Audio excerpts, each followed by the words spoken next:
We don't assign penthouse suites to your kind. I don't care what you think you paid for. That's what the hotel manager said, loud enough for everyone in the lobby to hear. No hesitation, no shame, just those cold words, sharp as glass, designed to cut. And in that moment, a 72-year-old black woman stood frozen, humiliated in front of a dozen strangers. She wasn't asking for anything more than the room her son had booked, paid for in advance. But to them, she was just a problem. Just another body that didn't look like it belonged in luxury. Before we go deeper into this story of power, dignity, and long overdue justice, I want to ask you something. Where are you watching from? Drop your city or state down below. And if you believe in dignity, in fairness, and in standing up when someone's been disrespected, hit that like button. Subscribe to the channel, because stories like this aren't fiction. They're lived every day. And now, let me take you back to the moment it all began. It was just after 2 p.m. on a crisp Tuesday afternoon in Chicago. The autumn light slanted through the towering windows of the Pinnacle Grand, one of those places where the ceilings seem to touch the clouds and everything smells like white tea and old money. That kind of hotel, the kind where everyone whispers and walks like they have somewhere important to be, the kind that's built on image and assumption. Dr. Marcus Thorne, 45 years old, walked in through the main entrance like he belonged there, because he did. His posture was impeccable. His loafers didn't click. They landed. Confident, precise.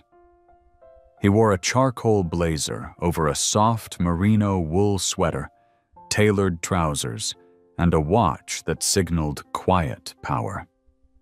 His hair was cut short, understated but elegant. But it wasn't just Marcus who drew eyes. It was the woman beside him. His mother, Eleanor Vance, 72, a retired librarian with a proud posture and soft eyes. She wore a simple navy blue dress that fell below the knee, classic black flats, and held a small leather handbag. Her silver hair was pinned back in a neat, low chignon, dignified, graceful, not flashy, but unmistakably out of place, at least in the eyes of some. They stepped into the main lobby like they had a right to be there, because they did. Eleanor glanced around, quietly impressed, but said nothing. Marcus smiled. "You sure you're comfortable here, Mom?" he asked softly, nudging her with a warm elbow. Eleanor gave her son a sideways glance. "Marcus, I used to run a library branch that served patrons wealthier than anyone in this room. I'm not nervous. I'm just making sure you remember to ask for the suite with the view of the lake." Marcus laughed gently. "Already handled." They walked calmly to the front desk. There were 2 people behind the counter. One was typing, the other was scrolling through a tablet. Neither of them looked up. Marcus waited a full 5 seconds, then 10. Still nothing. Finally, he leaned forward just slightly. "Good afternoon," he said with a clear, polite voice. "We have a reservation. Penthouse suite. Name's Marcus Thorne." The woman at the desk, young, white, mid-30s, with dark red lipstick, glanced up, then back down at the computer. She said nothing, not even a nod. Then, without a word, she stood and disappeared into a back office. Marcus blinked, surprised, but kept his voice level. He turned slightly to Eleanor. "That was odd." His mother gave a slow nod, lips pressed together. "Not the first time I've been ignored at a desk," she said under her breath. 3 minutes passed. Then the woman returned, but this time she wasn't alone. Behind her came another figure, taller, older, sharper. Her suit was tighter, her heels higher, her eyes colder.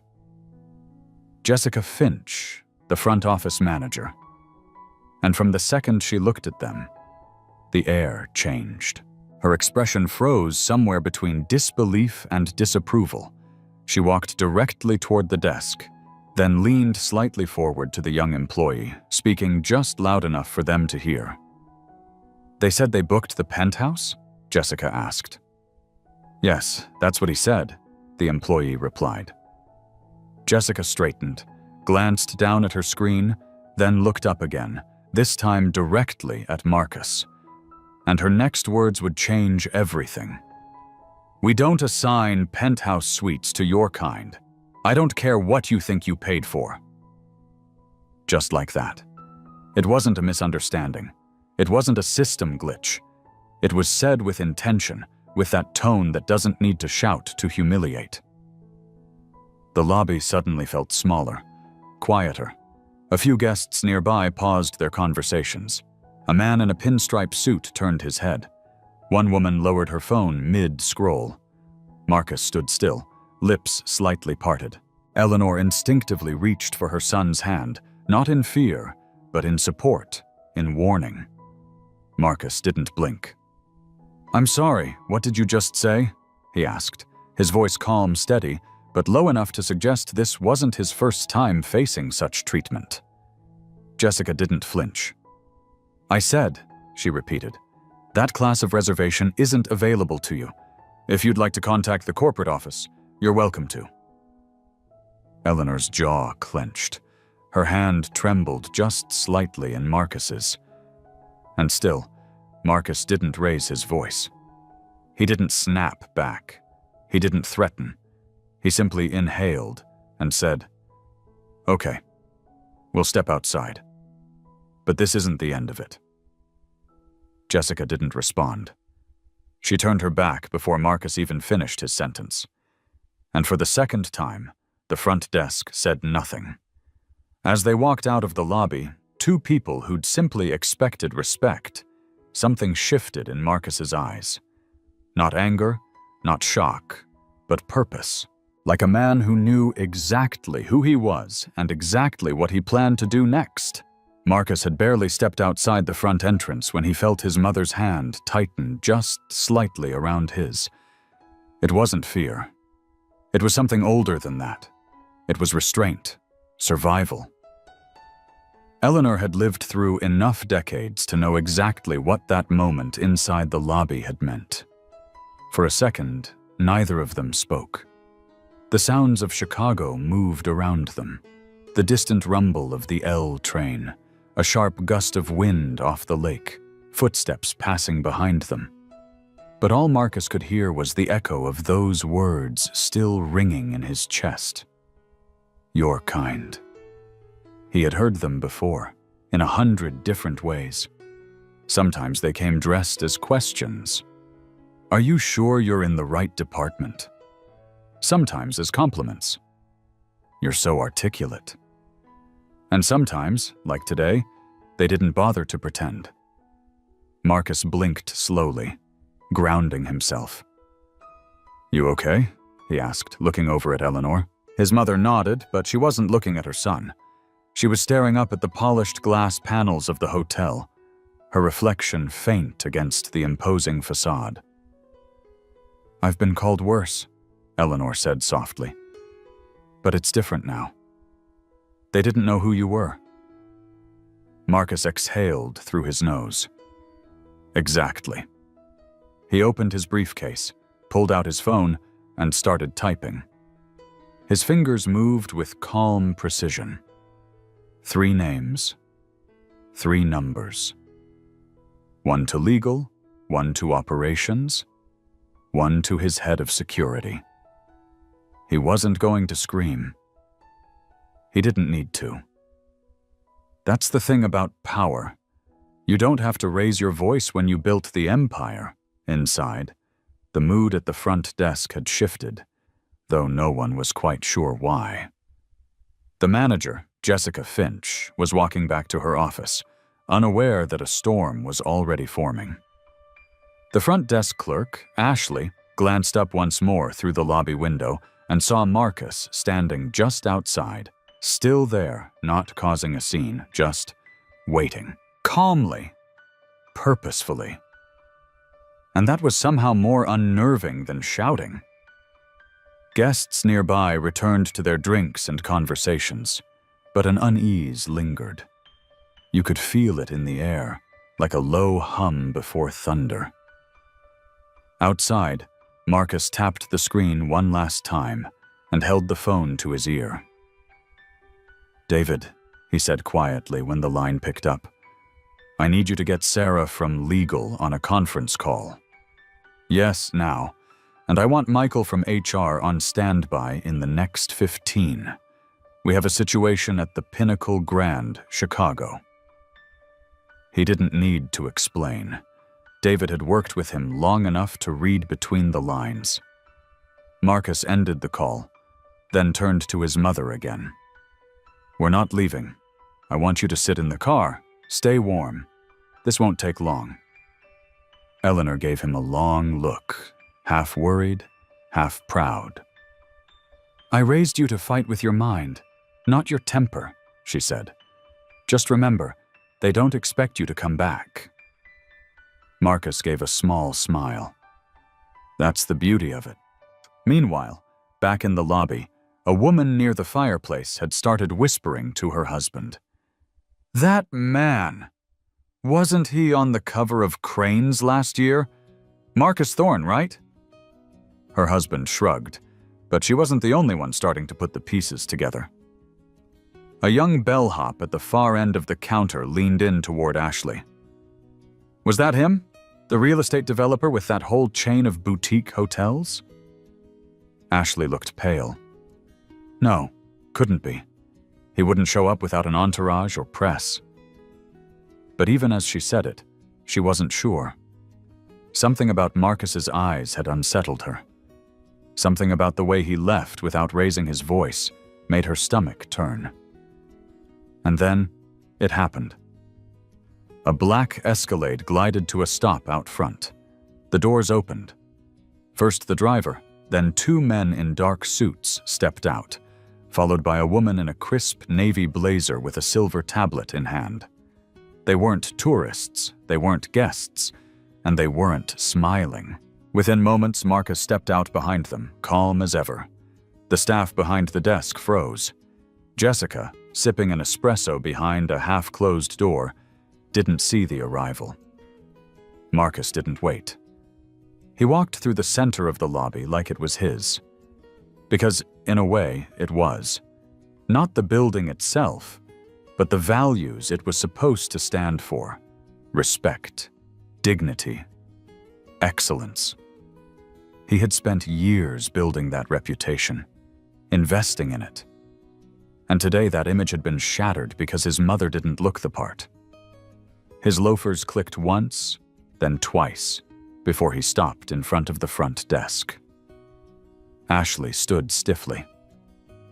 The room went quiet. Marcus opened his mouth, but before he could speak, a voice called from behind the desk. "Sir, I'm going to have to ask..."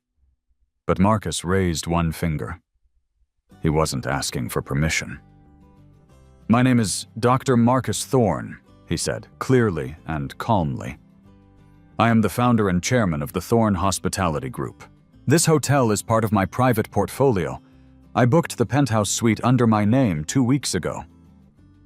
He turned slightly, gesturing toward the woman now standing beside him. "This is Rebecca Lane, our head of internal operations. She is here to conduct an immediate investigation into a breach of hospitality protocol, staff behavior, and discriminatory practices." The air went still. Ashley's mouth parted, as if to speak, but no sound came out. A few guests nearby lowered their phones, unsure whether to record or stay out of it. Eleanor remained in the car, watching quietly through the tinted window, her hands folded in her lap. She wasn't angry. She wasn't surprised. She had seen too much over the years to be either. But what she hadn't seen, until now, was the way her son moved through the world, with quiet strength, absolute control, and unshakable purpose. Inside the lobby, the walls were still bright, the floral arrangements still fresh, the piano music still playing softly in the background. But the mood had shifted, the energy had changed, and the people who just moments ago thought they knew who belonged and who didn't suddenly weren't so sure. Marcus didn't need to shout. He didn't need to prove anything. All he had to do was show up. It all happened in less than a minute, but for Eleanor Vance, time seemed to slow down. From her seat in the car just outside the grand glass entrance, she watched as her son stood firmly inside the lobby of a hotel that had, moments ago, turned them away. The same hotel chain he had financed through shrewd investments and early venture capital, the very vision she had watched Marcus build from late-night calls to international boardrooms. And yet none of that mattered to the staff who had just labeled them as not the type. Inside, the marble lobby was still buzzing quietly, but eyes were beginning to turn. It wasn't just curiosity now. It was tension, the kind you feel in your chest before a storm breaks open. Marcus stood tall, flanked by his internal operations officer and legal counsel, their presence silent but commanding. The woman behind the desk, Ashley, had stiffened like a statue. And for good reason. Marcus wasn't someone she could brush off anymore. He wasn't just another guest with a complaint. He was the person whose vision created their paychecks and who had every right to pull the plug on this entire operation. Still, even with all that weight behind him, Marcus didn't raise his voice. That was the part that unsettled everyone the most. He didn't yell, he didn't demand. He simply stood there, calm, composed, unbothered, and that was terrifying. Just then, from the corner office near the elevators, Jessica Finch re-emerged, still holding her coffee cup, unaware of what she was walking into. As she glanced toward the front desk and saw Marcus again, standing there with 3 people in suits, something in her posture faltered. She straightened her jacket, cleared her throat, and walked forward, forcing a tight smile. "Dr. Thorne," she said, trying to smooth the edges of her tone, "I believe there's been some sort of misunderstanding."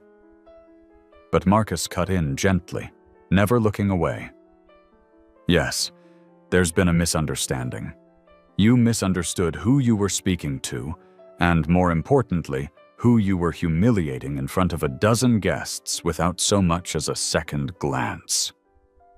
Jessica's smile flickered, fading like cheap makeup in the rain. "Of course," she started. "If you'd like to be rebooked." "Rebooked?"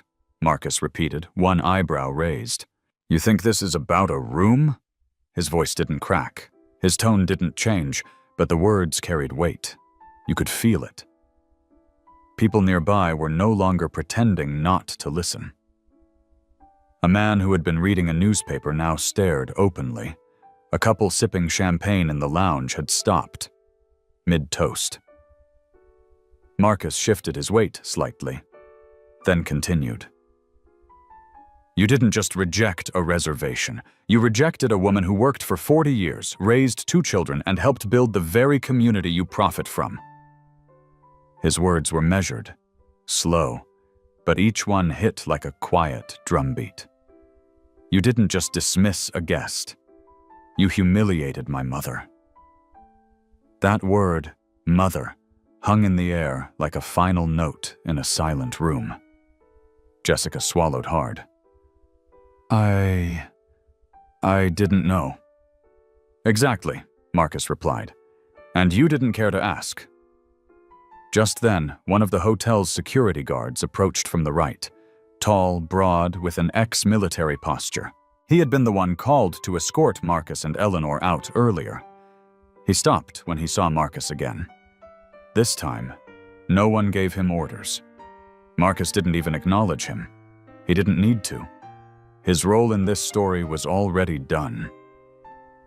Instead, Marcus turned back toward Ashley. "You looked me in the eye and still acted like I was invisible." Ashley's hands trembled slightly. one still resting on the keyboard. "I was just following protocol," she murmured. Marcus took a slow breath. "Is that what you call it? Protocol? Is that what Pinnacle stands for now? Turning away black people because they don't look rich enough?" A sharp inhale cut through the lobby as guests processed the word black. It wasn't whispered. It wasn't hidden behind politeness. Marcus had said it plainly, without shame or filter, and that alone shifted the entire energy of the room. From outside, Eleanor was still watching, but her eyes had changed. There was no fear left, no pain, just pride and a kind of quiet vindication that came only when truth steps fully into the light. She reached into her bag, pulled out her glasses, and put them on, like she wanted to see every second of this. Inside, a woman in a green silk blouse, who'd witnessed everything, took out her phone and began recording. Slowly and discreetly. She wasn't the first. 2 more guests had already begun filming from different angles, not because Marcus asked, but because the moment demanded it. Justice, in this era, often comes with a lens. Jessica looked around and finally realized the gravity of her mistake. She wasn't just dealing with an angry customer. She had publicly humiliated a black elder and now stood face to face with the chairman of the very company she worked for. "I didn't mean," she tried again, but Marcus raised a hand gently. "This isn't about what you meant. It's about what you did and what you failed to see." His eyes swept over the lobby, landing briefly on every employee in view. "You saw a black man with his elderly mother, you assumed they didn't belong, and then you made them leave. That wasn't a mistake. That was a decision. A loud one." His voice had dropped to a near whisper, but somehow it reached every corner of the room. No one moved, no one spoke. Even the soft music playing through the hotel speakers seemed to dim. "You're not just accountable to me," he added.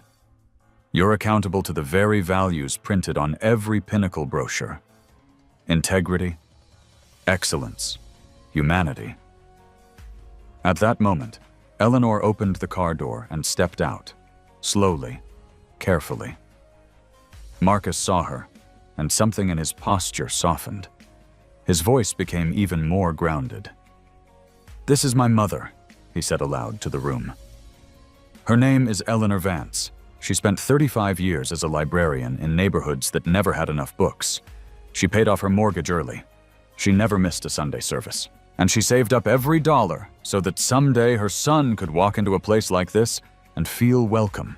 Eleanor now stood inside the entrance, her eyes slightly moist but steady. Marcus looked at her, then back at the staff. "And today, you told her, without ever saying it, that she wasn't good enough." No one had anything left to say. And frankly, nothing they could say would have mattered. Marcus hadn't just come to set the record straight. He had come to reclaim space, with his presence, with his poise, with his truth. And in that silence, for the first time, they all saw him. Fully. Completely. Not just as a chairman, not just as a son, but as a mirror, reflecting everything they had refused to see. The moment Eleanor stepped fully into the lobby, everything shifted. Her shoes tapped softly against the marble floor as she walked toward her son, her shoulders back, head high. Not out of arrogance, but out of habit. That posture had carried her through decades of struggle, through classrooms where resources were scarce, but expectations were high, through grocery stores where she was watched more closely than she was greeted, through churches where faith was the only thing that stayed constant. And now here she was, standing in the very center of a hotel lobby that had, just 20 minutes ago, turned her away like she was nothing more than background noise. Marcus reached out and gently took his mother's hand, and that small gesture, quiet almost invisible, seemed to thunder through the room. A few gasps escaped from nearby. Not dramatic ones, but the kind of low, unconscious sound people make when they realize they were wrong. Marcus leaned slightly toward Eleanor and whispered, "You okay?" Eleanor nodded once. "I am now." Across the room, a woman in a green scarf who'd been watching the entire scene finally hit the red button on her phone and went live on social media. "I didn't plan on recording this," she whispered to her followers, "but you all need to see what's happening here. This hotel just tried to kick out the chairman of the whole damn company." Moments later, another man opened his phone and pointed his camera discreetly from behind a potted plant. Within seconds, the moment had left the confines of the lobby and spilled out into the digital world, carried by thumbs, hashtags, and shock. Marcus knew it.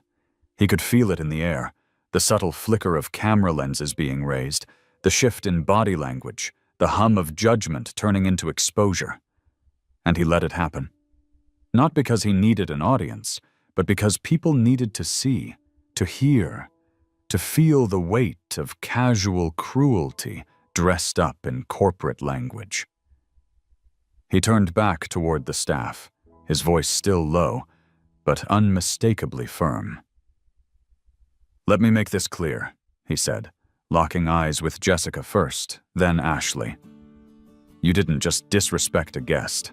You disrespected the woman who made me who I am, and by doing that, you disrespected me." He let the silence stretch for a beat, then added, "And I don't forget things like that." Ashley opened her mouth, but whatever excuse she'd been forming dried up on her tongue. Jessica shifted her stance, attempting to reclaim control, but the power had already left her hands. That's the thing about humiliation. It can't be undone with a smile or a weak apology. Not when it's public, not when it's recorded, not when it's part of a much longer history of people like Eleanor being told they don't belong. From the back of the lobby, a young man, no older than 22, lifted his phone and whispered to his girlfriend. "That's the guy from the Chicago Tribune profile last year, Marcus Thorne. He's the one that turned a small loan into a hospitality empire." His girlfriend nodded, eyes wide. "And they treated him like he was invisible." The man shook his head. "That ain't just a mistake. That's legacy blindness." The phrase hung in the air, even though he didn't say it loud. It was the truth. This wasn't about a missed reservation or a lost email. This was about assumption, bias, a long-standing belief, often unspoken but deeply embedded, that wealth, class, and power look a certain way. And Eleanor Vance didn't fit that mold. Marcus stepped slightly forward now, standing in front of the front desk. He reached into his blazer and slowly pulled out his ID. Not his driver's license, not a business card, but his corporate badge, the one with the Pinnacle Grand logo in platinum foil and his name printed in bold. He laid it on the counter. "You see this?" he said, his tone controlled. "This badge has authorized me to hire, to fire, to redesign policy, and to walk into any one of our properties unannounced. And you didn't recognize it because it was held by someone you didn't expect." He paused. "That is what bias looks like." Ashley's face was pale now. Jessica looked toward the office door, but there was nowhere to go. No excuse strong enough. No script rehearsed enough to clean this up. One of Marcus's assistants leaned in, murmured something into his ear, and Marcus gave a small nod. The press team was already compiling footage. Legal had already flagged the discriminatory remarks. HR had quietly begun preparing exit packages for several of the employees on duty. But Marcus wasn't finished. Not yet. He glanced around at the growing number of guests in the lobby, some standing, some seated, but nearly all watching. "If any of you were recording," he said calmly, "don't stop. Keep going." People need to see how quickly dignity is dismissed when it doesn't come wrapped in what some of you expect." His words weren't angry. They were measured, intentional, carved with experience. And then he did something no one expected. He turned, not to Jessica, not to Ashley, but to the crowd, to the guests, the tourists, the wealthy regulars sipping $25 cocktails. And he said, "Let me ask you something. If I hadn't come back, if I'd just taken my mother, walked away, and said nothing, how many of you would have even noticed what happened?" He let that question land, quiet and heavy. How many of you would have assumed the staff was right, that we were the ones causing trouble, that we didn't belong? No one answered. They didn't have to. From across the room, a soft voice rose, tentative but clear. "I would have noticed," said a woman who'd been streaming earlier. She stepped forward, phone still in hand. "And I'm sorry I didn't say anything when I should have, but I'm saying it now." Marcus met her gaze and nodded, not with forgiveness, but with acknowledgement. She had spoken when it counted. Then Eleanor spoke. Her voice was quieter, raspier with age, but full of grace. "This isn't the first time someone tried to erase me, and it won't be the last. But today, I'm grateful you all saw it." She turned to the camera held by the guest and added, "Don't let this just be a moment. Let it be a memory that moves you." Marcus squeezed her hand gently, and just like that, the lobby no longer felt like a hotel. It felt like a courtroom, a classroom, a mirror. And everyone inside it was being asked, without force, without shame, to really look at themselves. As the weight of the moment settled, Marcus gently turned toward his mother and extended his arm, not as a gesture of retreat, but of respect. Eleanor placed her hand on his without hesitation, and the two began walking slowly, side by side, through the grand lobby that had, just half an hour earlier, tried to erase them. The marble floor, once cold and indifferent, now seemed to echo with every step. There was no music anymore. Someone had turned it off, or maybe it just felt that way. Conversations had stopped. Even the clinking of glasses at the bar had gone quiet. They passed the front desk without a glance. Marcus didn't need to look back. His message had already landed. It wasn't loud, it wasn't dramatic. It was precise, clean, and impossible to ignore. Guests stood in silence as they watched the two exit, not as victims, but as the embodiment of grace that refused to bend. As they reached the main doors, the bellhop, a young Latino man who hadn't dared to move earlier, quietly stepped forward and pulled them open. He didn't speak, but his eyes said enough. Respect. And maybe even a quiet apology for the silence he'd kept. Outside, the city noise welcomed them again. The rumble of a train, the soft rustle of wind off the lake, the squeak of sneakers on concrete. Life kept moving, unaware of what had just unfolded inside. Marcus paused for a moment under the overhang and looked up at the hotel's name etched into the stone above the doors. The Pinnacle Grand, Chicago.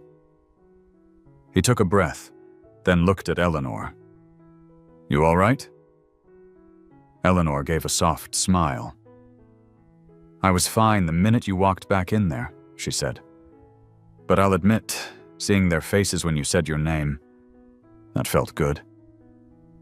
Marcus allowed himself a small laugh. "I try not to enjoy that part too much," he said, though they both knew that wasn't entirely true. Some victories come quietly. Others are earned. This one had been both. The black Escalade pulled up again. The driver stepped out and opened the rear door. Marcus motioned for his mother to go ahead, and Eleanor eased in, slow but steady. Marcus stood at the curb for a moment longer, his eyes scanning the glass lobby behind them. Jessica was still inside, standing stiffly near the front desk, frozen in a silence she didn't know how to navigate. Marcus didn't wave, he didn't nod, he just looked. And let that be enough. Sliding into the back seat, Marcus closed the door behind him, leaned back, and took a long breath. The engine purred quietly. Eleanor reached over and rested her hand on her son's arm. "You did right," she said softly, "even if they don't admit it." Marcus nodded. He wasn't looking for their admission, he was preparing for something bigger.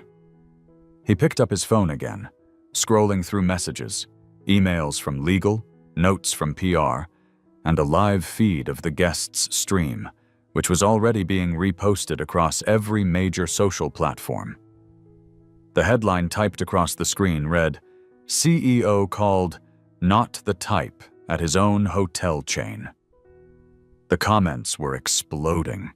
People were angry, some shocked, others not surprised at all.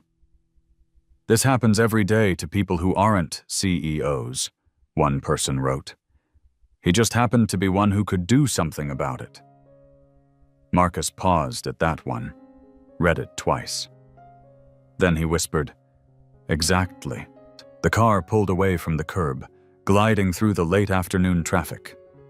Eleanor sat quietly, watching the city blur past. Marcus was still reading, still thinking, but his mind wasn't on social media.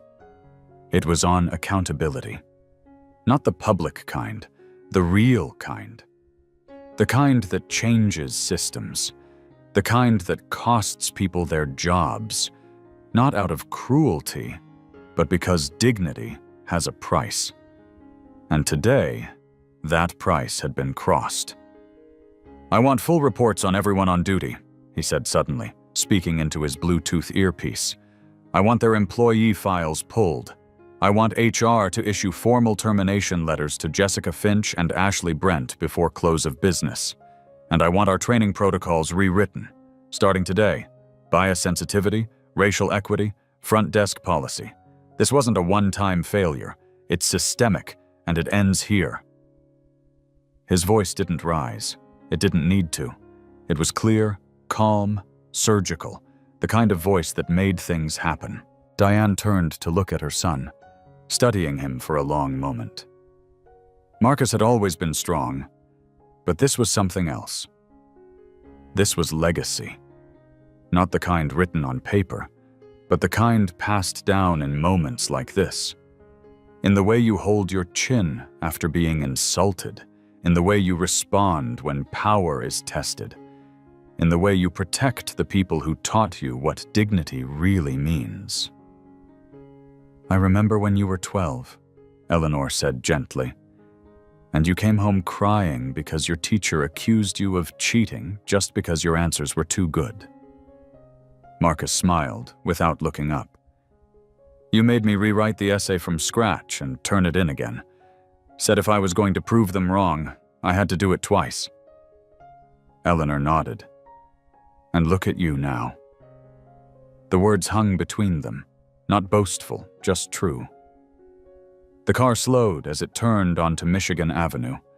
Marcus's office tower loomed ahead, glass and steel against a pale sky. But he didn't look at it. He looked at his mother. "You shouldn't have to go through that," he said quietly. "Not at this stage in your life." Eleanor shook her head. "Baby, I shouldn't have had to go through it at any stage. But if this world hasn't learned by now, then maybe it's time they learned the hard way." Marcus nodded slowly. The driver pulled up in front of the building. Before stepping out, Marcus turned back one last time, staring out the rear window toward the direction of the hotel. His face was calm, but his eyes were sharp, focused. This wasn't over. It wasn't even close. 20 minutes later, the front entrance of the Pinnacle Grand, Chicago, opened once more. But this time, it wasn't quiet. The moment Marcus Thorne stepped back into the lobby, accompanied by his executive operations team and a pair of internal legal officers, everything stopped. No one needed an announcement. His presence said enough. His walk was steady, his loafers echoing cleanly on marble floors that now seemed to brace for what was coming. He wasn't here to argue. He wasn't here to be heard. He was here to execute, to lead, and most of all, to hold people accountable. Guests in the lounge lifted their heads. Employees behind the desk froze mid-keystroke. Even the elevator bell, which rang softly in the background, seemed to mute itself. Marcus's assistant, Rebecca Lane, stood just behind him, holding a folder and a sleek tablet. The general counsel from corporate, David Chen, a calm and seasoned attorney in a gray suit, flanked his other side. Marcus stopped at the front desk, not because he needed to, but because that was the exact spot where his mother had been humiliated.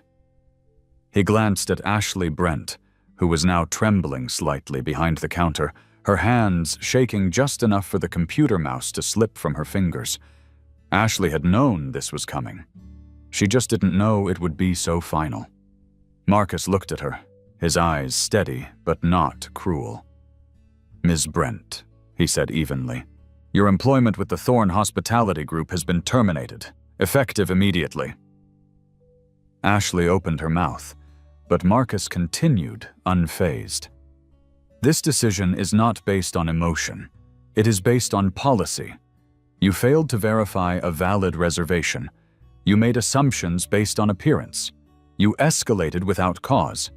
And you disrespected a guest who also happens to be the mother of this company's chairman." Rebecca quietly slid a folder across the counter. "This includes your severance and your exit paperwork. You are to collect your personal items under escort from security and vacate the property within the hour."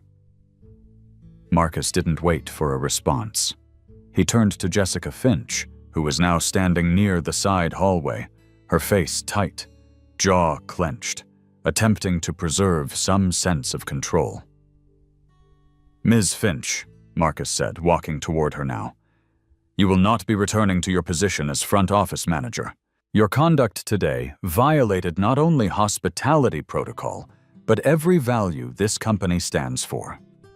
You will receive a formal letter of termination by the end of the business day. You are not permitted to access the internal system, the property's back office, or the staff network from this moment forward." Jessica's lips parted. She started to speak, perhaps to defend herself, but Marcus raised a single hand.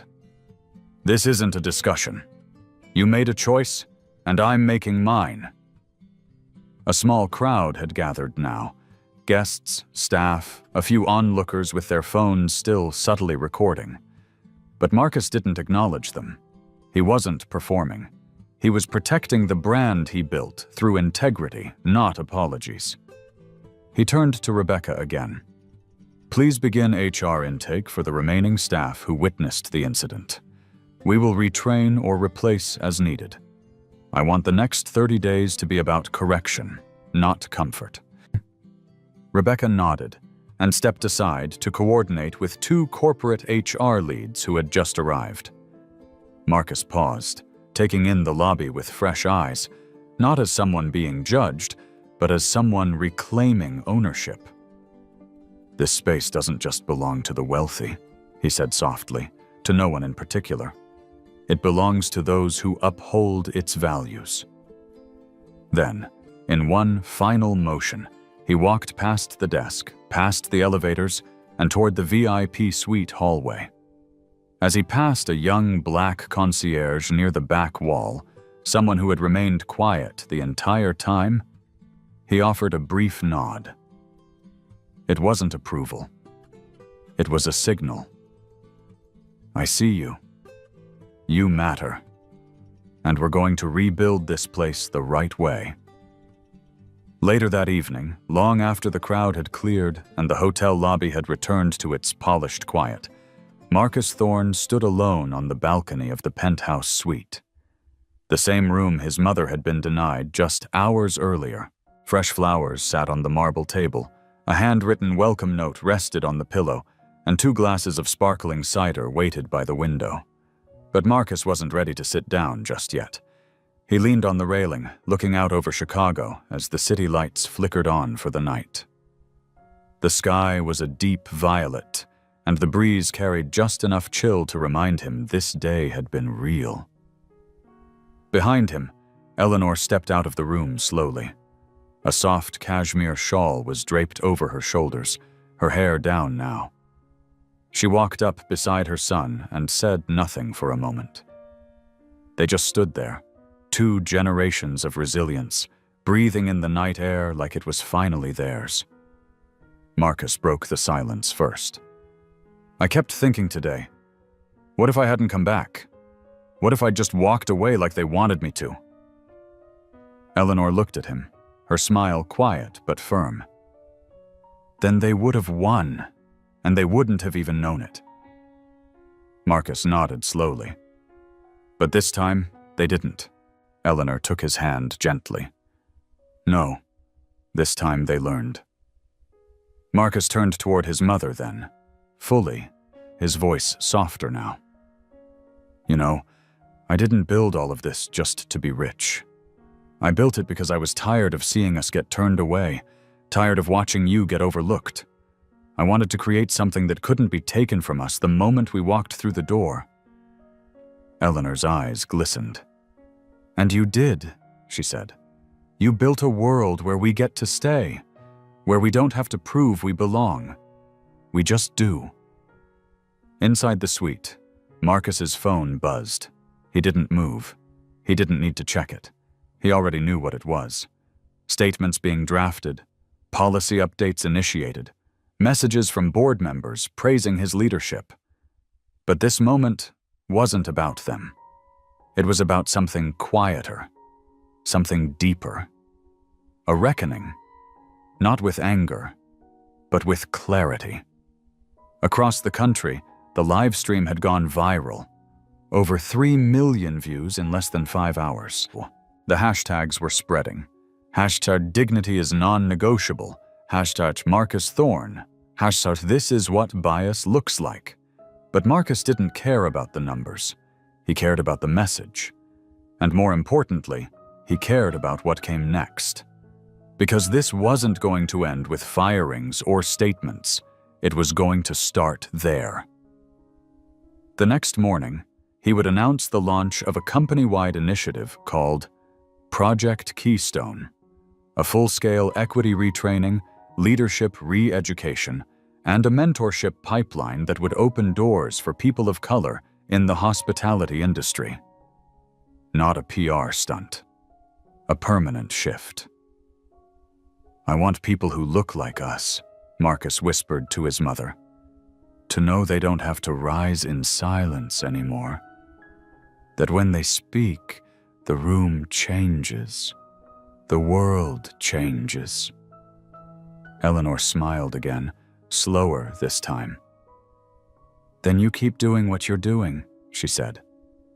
"And I'll be right here, watching you take back every space they ever tried to keep from us." They stood there a little longer, the sound of city life floating up from the street below. It wasn't loud. It was steady, rhythmic, like the heartbeat of a city still trying to grow. And above it, 2 people stood unshaken, wrapped in the kind of quiet power that doesn't ask for permission. Marcus glanced at the skyline once more, then turned back inside, holding the door open for his mother. Eleanor walked in, slow but certain. Marcus followed, his steps sure and steady. The suite door closed behind them, not on the day, but on a chapter. And in its place, something new was beginning. Not revenge, not headlines, but legacy. If this story moves you, don't forget to like the video, subscribe to the channel, and share it with someone who still believes respect should never depend on appearance. Until next time, stand tall, Speak the truth and never forget who you are.